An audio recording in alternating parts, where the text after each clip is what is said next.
Hello everyone, I am Shiv Kumar Sinha. Welcome to YouTube channel My Observation Life.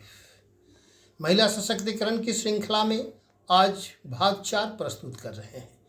भाग 4 में जो focus का बिंदु के लिए हम सोचे हुए थे वह था वह विवाह चक्र, माने महिलाओं का विवाह चक्र या मैरिज साइकिल और महिला सशक्तिकरण, यह मेरा कंसंट्रेशन का बिंदु था। इस विवाह चक्र और महिला सशक्तिकरण पर चर्चा करने के पूर्व मैं महसूस करता हूँ एक पुरानी अपनी स्वरचित कविता आपको सुना दूँ। और यह स्वरचित कविता एक पृष्ठभूमि है। जब मैं सहरसा में पदस्थापित था, यह करीब 2000 की घटना है। उस समय वहाँ एक जिला पदाधिकारी थे श्री प्रेमचंद केसरवानी। वह बहुत कविता प्रेमी थे और वह बीच बीच में कवि सम्मेलन या कवि गोष्ठी किया करते थे। इस क्रम में मैं चूँकि वहाँ जिला पदाधिकारी के गोपनीय शाखा के प्रभारी पदाधिकारी भी था, इसलिए उस कवि सम्मेलन में जाने अनजाने में कुछ अपनी रुचि बस और कुछ शिष्टाचार बस भाग लेना पड़ता था और कभी कभी कुछ कविता भी सुनाना पड़ता था। उसी कवि सम्मेलन में मैं यह स्वरचित कविता सुनाया था। आज उसी को पुनः आपके सामने रख रहा हूँ। इस कविता का जो थीम है कि महिला का सशक्तिकरण कितना जरूरी है। बेटी के विवाह के समय अगर महिला सशक्त रहेगी तो उसका परिवार भी सशक्त होगा। महिला इतनी निर्बल है कि उसका परिवार पर काफ़ी असर है। चाहे परिवार के सदस्य पुरुष हो या स्त्री हो, पूरे परिवार परेशानी से गुजरता है। और एक बेटी का बाप जो विवाह के लिए, चूँकि मैरिज चक्र की मैरिज साइकिल पर चर्चा करने वाले थे, एक विवाह के लिए जो प्रयास करता है और उसका जो रूप है उसी को प्रस्तुत कर रहे हैं। कृपया कविता को ध्यान से सुने और उस पर चिंतन करें, मनन करें और समाज के इस परिवेश को बदलने का प्रयास करें। कविता हम प्रारंभ कर रहे हैं, इसे ध्यान से सुने। सर झुकाकर चल रहा वह बेटी का बाप है, किस जन्म का पाप है, किस जन्म का पाप है, समाज का कैसा अभिशाप है। सर झुका के चल रहा वह बेटी का बाप है, दीन है, हीन है, गमगीन है कि बेटी हो गई कमसीन है। आधा पेट खाकर बचाता है, फटे पेबंद पोशाक पहनकर बेटी को सजाता है। दहेज देना है, संचय जरूरी है, कंजूसी और किफ़ायती मजबूरी है। दान दहेज का जमाना है, खेत घर बेचकर रस्म निभाना है।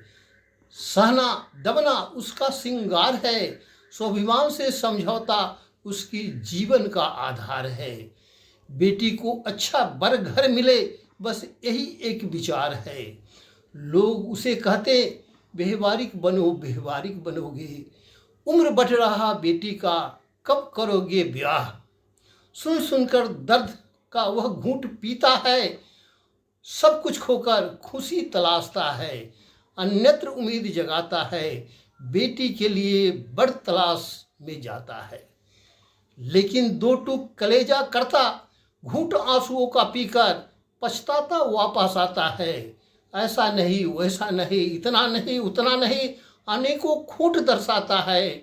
अभी नहीं, अभी नहीं, अभी नहीं। सर झुकाकर चल रहा वह बेटी का बाप है, किस जन्म का पाप है, किस जन्म का पाप है, समाज का कैसा अभिशाप।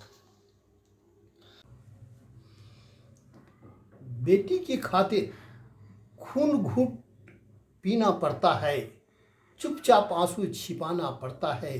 रिश्ते नाते भटकने लगते हैं, बेटी की खातिर कुछ मांग न ले, इसलिए लोगों को खटकने लगते हैं।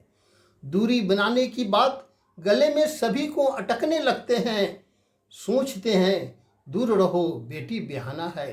कुछ भी करो, जाएंगे कहाँ, बेटी सियानी है। सुशील है, नेक है, लाखों में एक है। होनहार है, सुशिक्षित है, मधुर भाषणी है। सुकुमारी है, सलोनी है, लेकिन कुंवारी है। बोझ है, अभी ब्याहनी है। सब कुछ अच्छा है, लेकिन एक खोट है, वह बेटा नहीं है। बस यही एक चोट है। सब कुछ खोकर खुशी तलाशता है, अन्यत्र उम्मीद जगाता है, बेटी के लिए बड़ तलाश में जाता है। लेकिन दो टुक कलेजा करता, घूंट आंसुओं का पीकर पछताता वापस आता है। ऐसा नहीं, वैसा नहीं, इतना नहीं, उतना नहीं, अनेकों खोट दर्शाता है। अभी नहीं, अभी नहीं, अभी नहीं, सर झुका के चल रहा वह बेटी का बाप है। किस जन्म का पाप है, किस जन्म का पाप है, समाज का कैसा अभिशाप है। रस्म रिवाज में बंधा है, सामाजिक ढकोसले में फंसा है। भयभीत है समाज के डसने से, रिश्ते नाते के हंसने से। चिंतित है बेटी का कैसा बर मिलेगा, कैसा घर मिलेगा, कैसा ससुराल वाले मिलेंगे, रह सा बस पाएगी या तनाव का दर्द भरेगी। जो भी हो एक दिन वह गृह स्वामिनी अवश्य बनेगी। लेकिन आज वह कुंवारी है, दिल का टुकड़ा होकर भी बोझ है, सियानी है, बिहानी है। अन्यत्र उम्मीद जगाता है, बेटी के लिए बड़ तलाश में जाता है। लेकिन दो टुक कलेजा करता, घूंट आंसुओं का पीकर पछताता वापस आता है। ऐसा नहीं, वैसा नहीं, इतना नहीं, उतना नहीं, अनेकों खोट दर्शाता है। अभी नहीं, अभी नहीं, अभी नहीं, सर झुकाकर चल रहा वह बेटी का बाप है। किस जन्म का पाप है, किस जन्म का पाप है, समाज का कैसा अभिशाप है। अब खरा एक प्रश्न है, क्या बेटी अभिशाप है? जिसका जन्म लेते बाप का सर झुक जाता है, धरती धंस जाती है। क्या बेटी घर की रौनक नहीं, खुशी का आधार नहीं? क्या बेटी घर का जीवंत रूप नहीं? क्या लक्ष्मी सरस्वती दुर्गा का स्वरूप नहीं? क्या बेटी सृष्टि का आधार नहीं, परिवार का सूत्रधार नहीं? क्या बिना बेटी के बेटा अधूरा नहीं? नहीं, नहीं, नहीं, सर झुका के चल रहा वह बेटी का बाप है। किस जन्म का पाप है, किस जन्म का पाप है, समाज का कैसा अभिशाप है। कुछ तो सोचो, कुछ तो सोचो, कुछ करो, कुछ करो, खामोश क्यों। यह कविता वस्तुतः समाज में प्रचलित प्रथा को दिखाता है, परंपरा को दिखाता है।